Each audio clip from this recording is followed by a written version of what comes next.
Bom, vamos então aqui à correção da prova de literatura da PUC Rio Grande do Sul de 2019. Aqui a PUC ainda tinha a prova de literatura junto com a prova de língua portuguesa, 10 questões para cada, ok?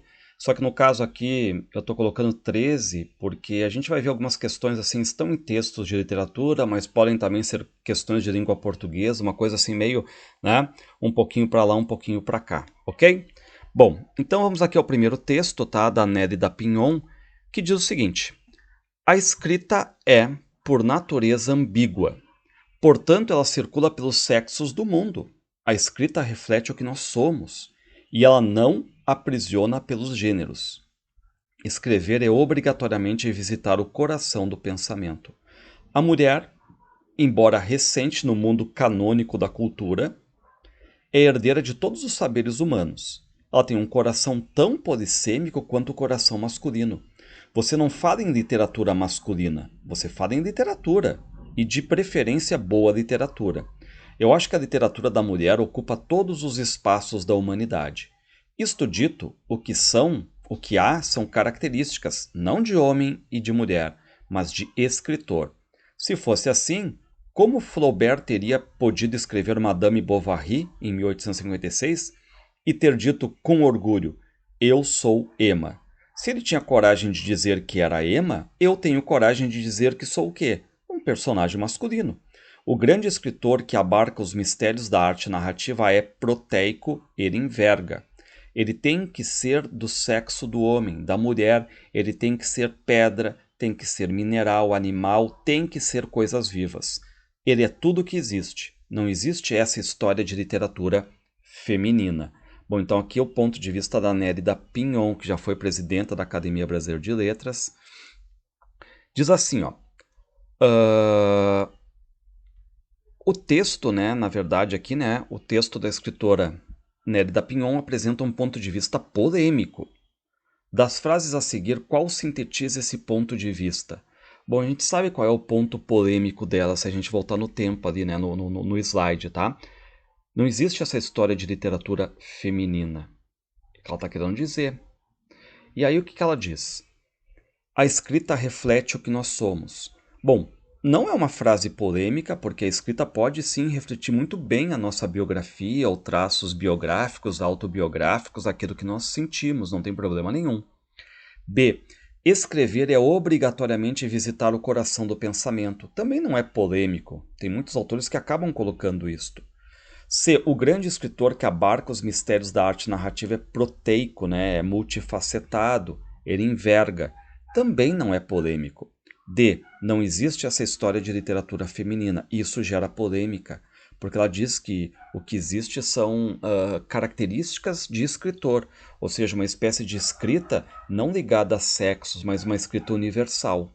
Então aqui, esse é o trecho polêmico, tá? Ponto de vista polêmico. Muito bem. Aí reparem, a representação do mundo, como o próprio mundo, é a operação dos homens. Eles o descrevem do ponto de vista que lhes é peculiar e que confundem com a verdade absoluta. Ou seja, nesse pequeno trecho aqui, não está dito que o que existe são características de escritor, mas que a representação do mundo é a operação de quem? Dos homens. A afirmação de Simone de Beauvoir em O Segundo Sexo: A. Ratifica, confirma, certifica o que afirma Nélida Pinhon? Claro que não, é falso. B. Situa a visão masculina na base da cultura? Com certeza, ela está dizendo claramente aqui que é a operação dos homens essa representação do mundo. C. Desvincula a representação e literatura? Não, ela não desvincula, ela está aproximando literatura e representação. D. Nega que a mulher seja recente no mundo canônico? Não, nem traz essa questão aqui. Ela está dizendo que apenas é a operação dos homens essa representação do mundo. Quem diz que a mulher é recente no mundo canônico é o texto lá da Nélida Pinhon, né, no outro texto. Então aqui, Simone de Beauvoir, em O Segundo Sexo, afirma, né, aquela questão da representação do mundo é a operação dos homens, ou seja, situa a visão masculina na base da cultura. Bom, reparem que começou a PUC aqui a falar de mulheres na literatura. E aí o que vai acontecer? Um romance da literatura brasileira, que apresenta uma personagem feminina marcante é Dom Casmurro, obra que enaltece a mulher na literatura. Vamos pensar, Capitu é enaltecida? Não, apesar de nós adorarmos Capitu, lembrar que ela é construída pelo ponto de vista do Bentinho Santiago, narrador, que está ali chamando-a de traidora no final do livro.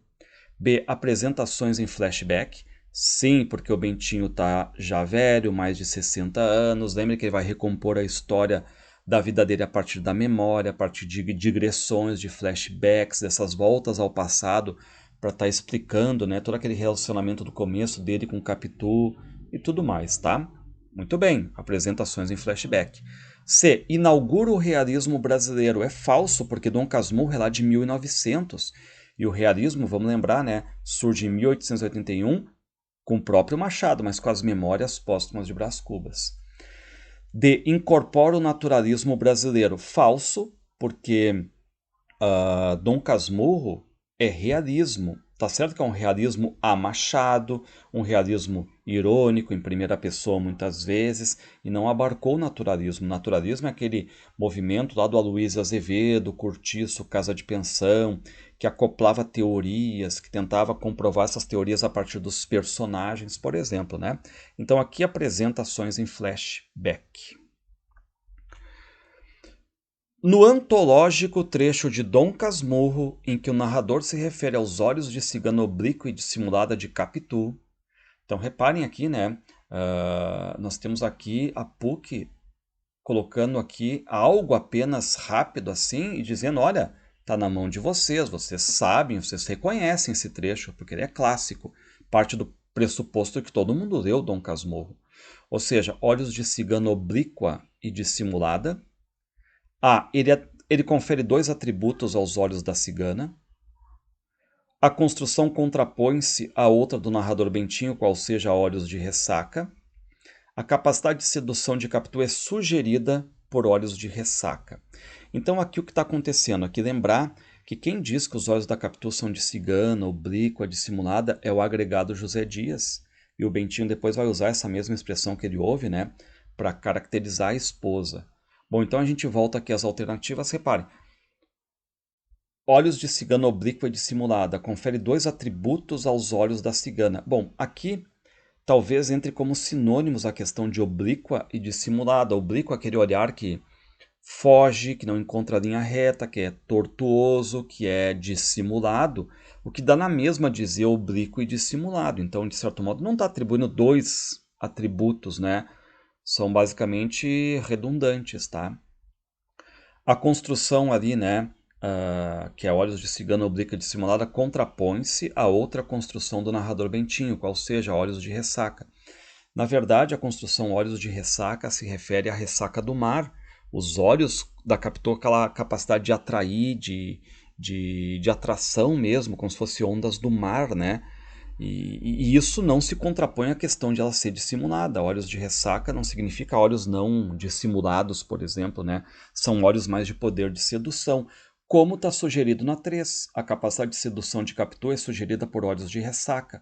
Olhos que atraem, olhos como ondas do mar. Principalmente na morte lá do Escobar, em que o Bentinho detecta isso, né? Então, estão corretas apenas as afirmativas, a terceira.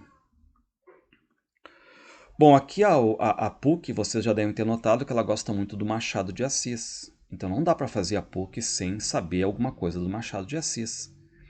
E aqui ela vai pegar um trecho do clássico conto Teoria do Medalhão. Lembrar que a Teoria do Medalhão é um diálogo entre pai e filho. Na verdade, o pai vai falar mais, o pai vê que o filho está completando 21 anos e o pai vai passar para ele a teoria do medalhão, ou seja, como se dá bem na vida sendo uma pessoa apenas de aparência, de casca, de exterior, certo? Mas claro que isso aí não é fácil, que ele vai dizer, né? O filho tem 21 anos e que os grandes medalhões começam a surgir com 45 anos. Então ele vai colocar aqui várias técnicas que o filho deveria fazer para se tornar um figurão, um medalhão. Ou seja, elimina o cérebro e pensa apenas como uma pessoa que tem que aparecer em tudo quanto é lugar apenas pela aparência, sem ser nada absolutamente, apenas pela aparência, apenas pela casca. Então vamos ao trecho, é longo, né?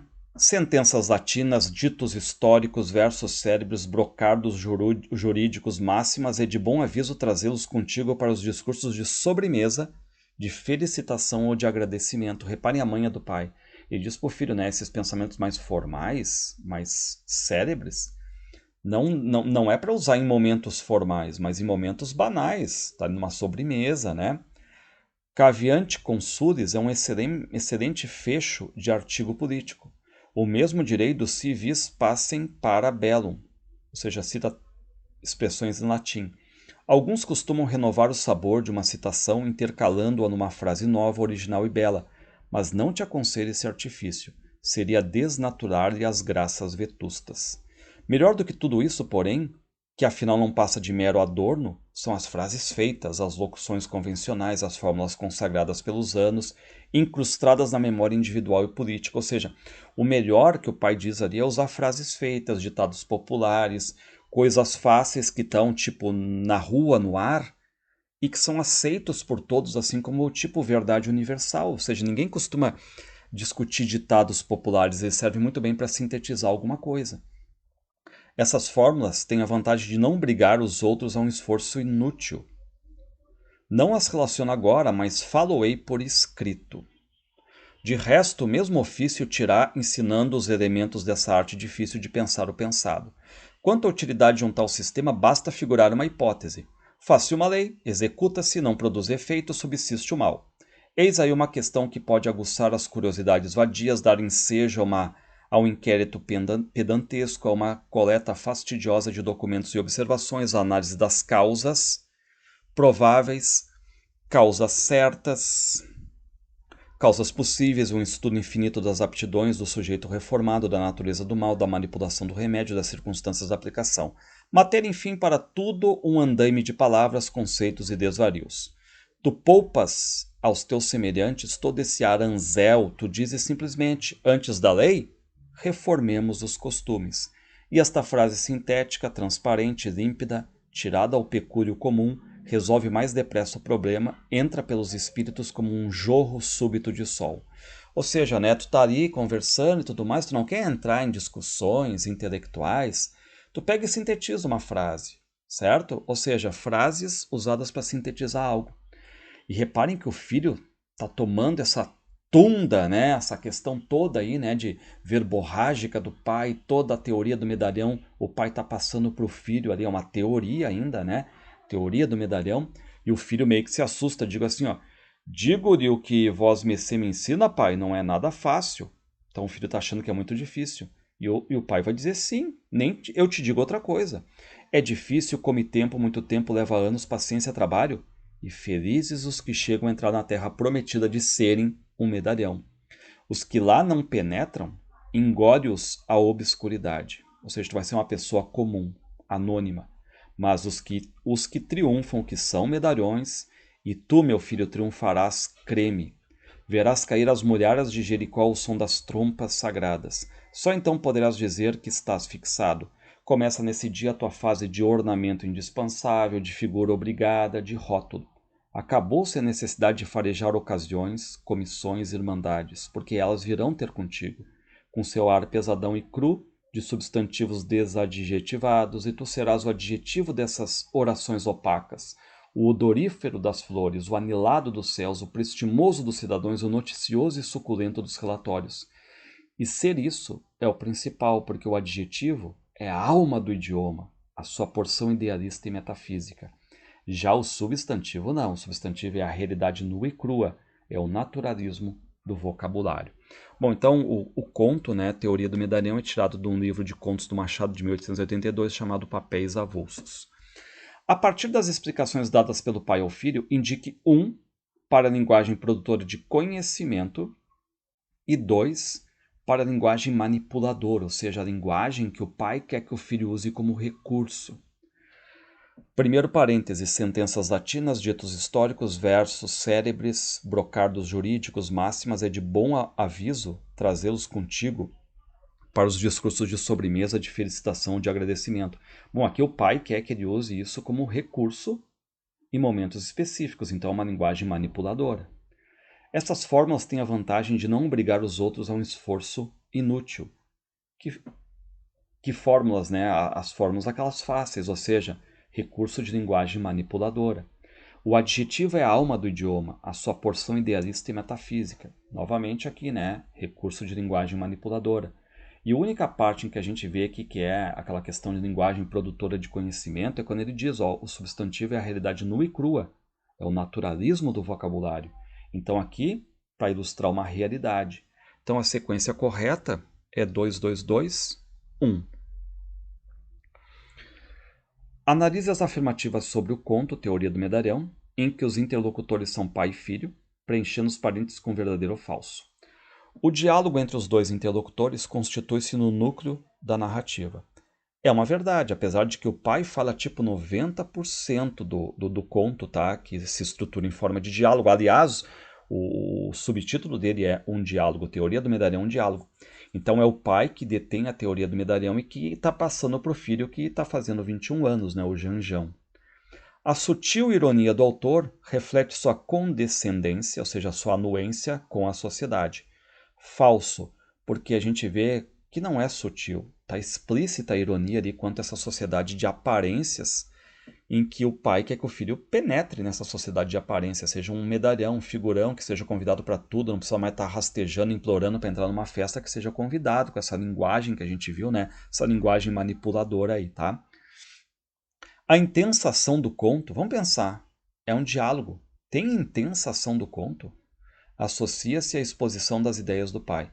Então é falso porque não há uma intensa ação, porque aqui é um diálogo, os dois estão conversando, estão estáticos basicamente, né? Então a ausência basicamente da ação.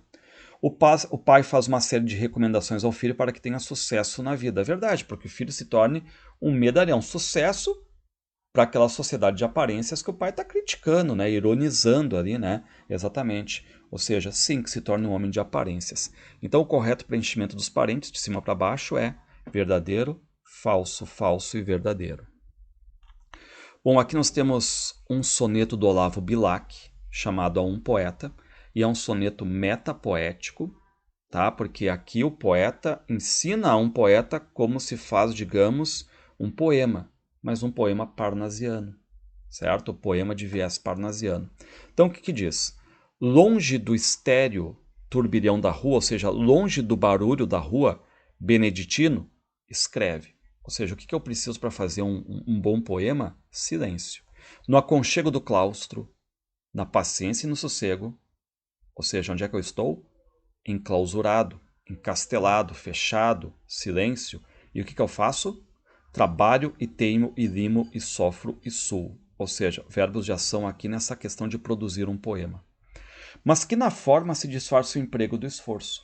Ou seja, mesmo que eu tenha trabalhado muito, eu quero que quando vem a forma não mostre todo esse meu trabalho. E a trama viva se construa de tal modo que a imagem fique nua, rica, mas sóbria como um templo grego.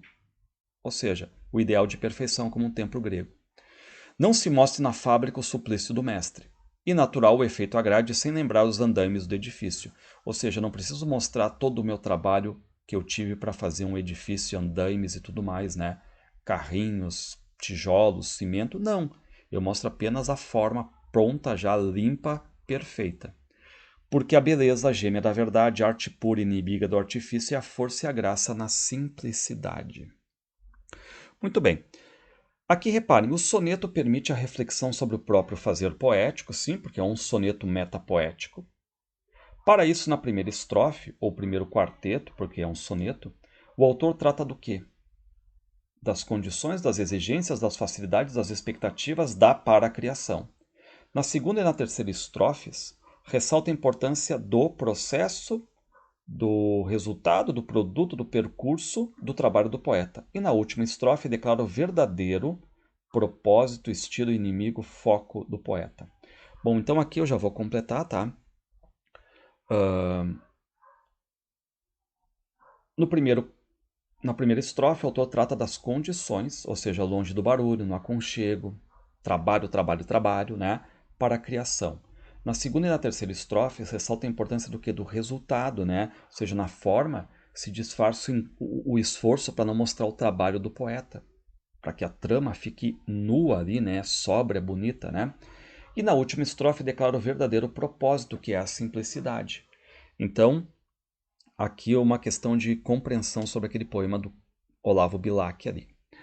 E aqui, reparem, o poema de Bilac evidencia o cuidado com a palavra, próprio do estilo parnasiano, que se associa a poetas como Gonçalves Dias e Álvares de Azevedo. Reparem que é falso, porque Gonçalves Dias e Álvares de Azevedo são poetas românticos e não parnasianos, o Gonçalves da primeira geração e o Álvares da segunda. A rejeição à cultura clássica, falso, porque o parnasianismo ele adorava essa cultura clássica, tanto que nós temos ali uma comparação com o templo grego. Ao rigor estético e o culto à forma, claro que o parnasianismo se associa ao esteticismo, à forma, porque a principal característica do parnasianismo é a arte pela arte. A arte pelo belo. Então aqui a gente já tem o gabarito. Ao sentimentalismo exacerbado. Falso porque os parnasianos eles eram contrários ao sentimentalismo, ao subjetivismo, ao movimento que vem contra o romantismo, para você ter uma ideia. Próxima questão, um trecho aqui do Fernando Pessoa, da sua correspondência, em que ele vai falar um pouquinho sobre aquela criação de heterônimos. E, de repente, em derivação oposta à de Ricardo Reis, o heterônimo clássico dele, surgiu-me impetuosamente um novo indivíduo. Num jato e a máquina de escrever, sem interrupção nem emenda, surgiu a ode triunfal de Álvaro de Campos.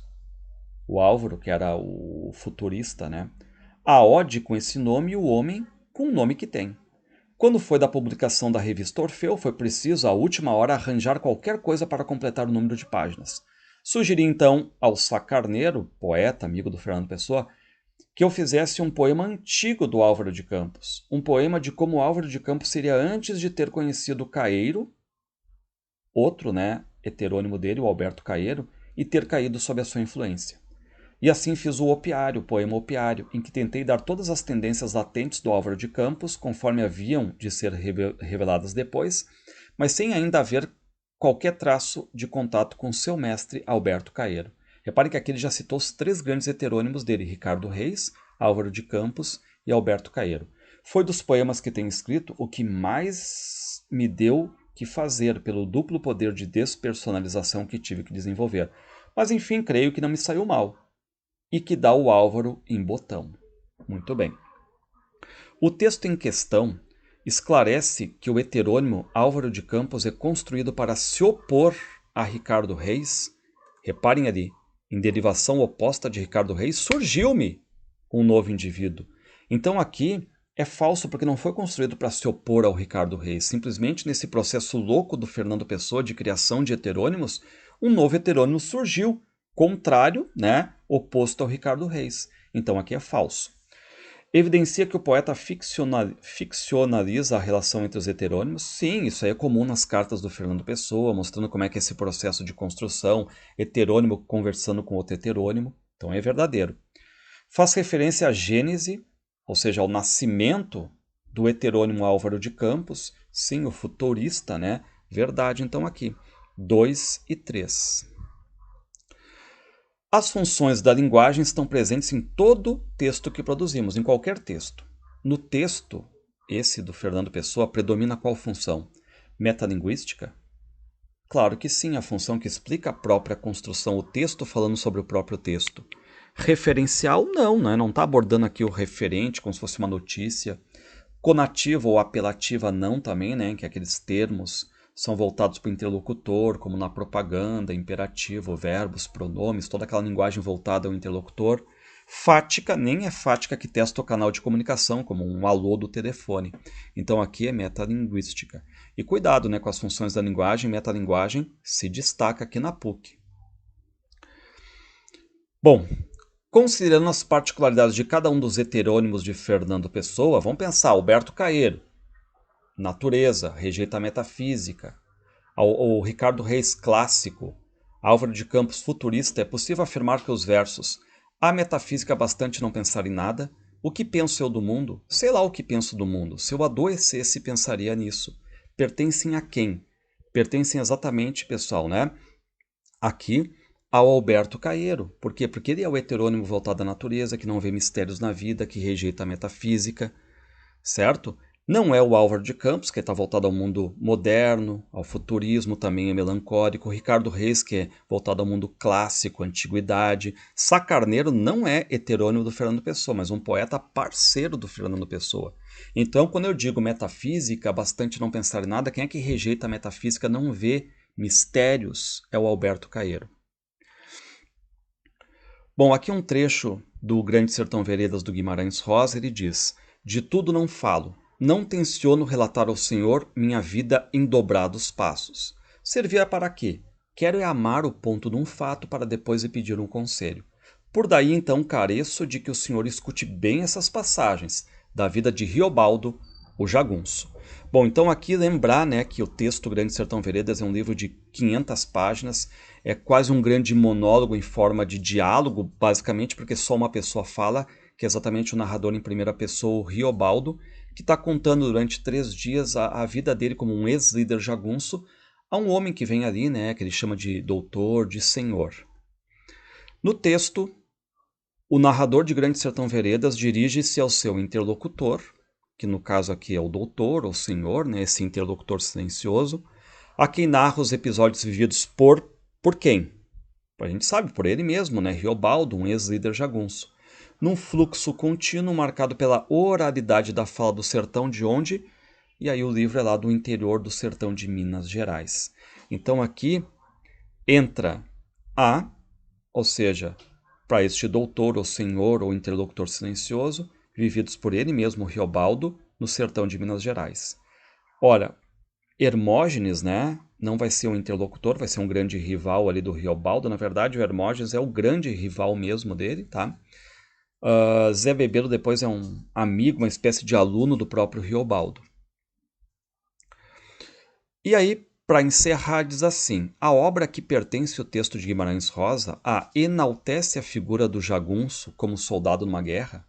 Falso. Mostra um mundo místico, um mundo de superstições. Quem já leu o Grande Sertão Veredas tem pacto com o diabo, o sertão é a metáfora do mundo, transcende.